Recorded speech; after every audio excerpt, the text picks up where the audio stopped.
move on to the next topic, which is HBO Max film release strategy.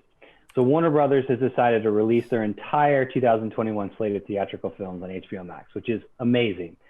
This is unprecedented because of the number of and quality of films, and I was blown away when you look at the list of things like Dune, Godzilla vs. King Kong, The Suicide Squad, Matrix 4, among many others.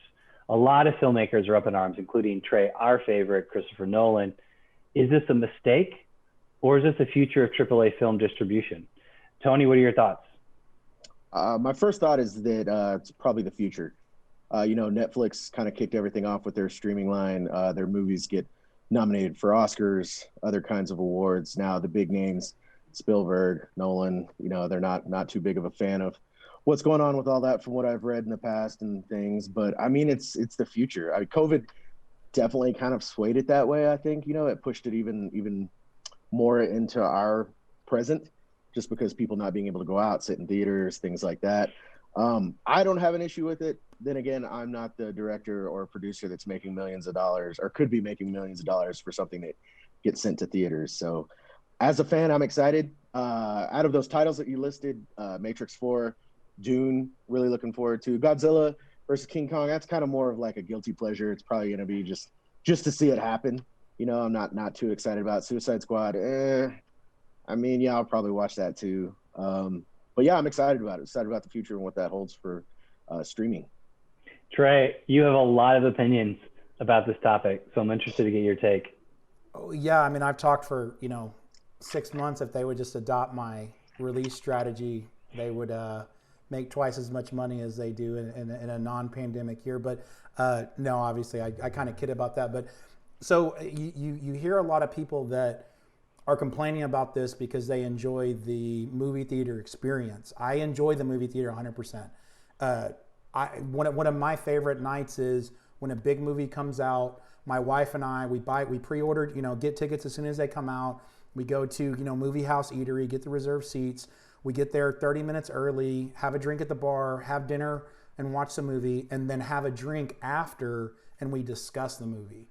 Well, it's the experience. It's the experience, right? It is, and it's the whole thing because, and obviously everybody's different ages, but it's something that we look forward to. And she's easygoing. She likes most of the movies. So I enjoy that. So having said that, if they're going to do a dual release where they're going to come out in the movies as well, I think that it's the best of both worlds, because there are some times where I want to watch a movie, but maybe I just don't feel like going to a theater. So having the option to do both, I think is really, really good. So I think that helps out both crowds. But what they're going to have to figure out is, if they're not getting as much box office revenue, then what does the revenue model look like, right? It's going to have to change. And is that, and kind of going back to what I would always joke about is saying, you should charge somebody $20 to rent a movie, a new release movie, but it's a rental. And once you start it, you get to finish it and that's it. And I think they would actually get recurring rentals and recurring revenue off of a new movie. One household could rent that movie 3 or 4 times over the course of the 3 or 4 months before it's actually able to officially rent or buy online. So I think that, combined with the theater, I think that could be maybe an updated revenue model, but I think they'll just have to figure out what that looks like. Yeah, I think you made a good point. And I think that's the key, the crux here of where some of the contention is with the current strategy by HBO Max and by Warner Brothers is that they're taking films that were built, budgeted for, contracts signed around theatrical releases, because there are bonuses tied to directors and actors based on theatrical performance, things like that. There are investors that invested in the movie under a financial model assumption, to your point, Trey, that assumed a global release in non-pandemic times. Obviously, nobody can predict this. And they're taking that now and fitting it, kind of taking a square peg into a round hole into the streaming model. It certainly helps the HBO Max product, but I think it's kind of rubbing some of the filmmakers the wrong way. I think what you said is key. What's the revenue model?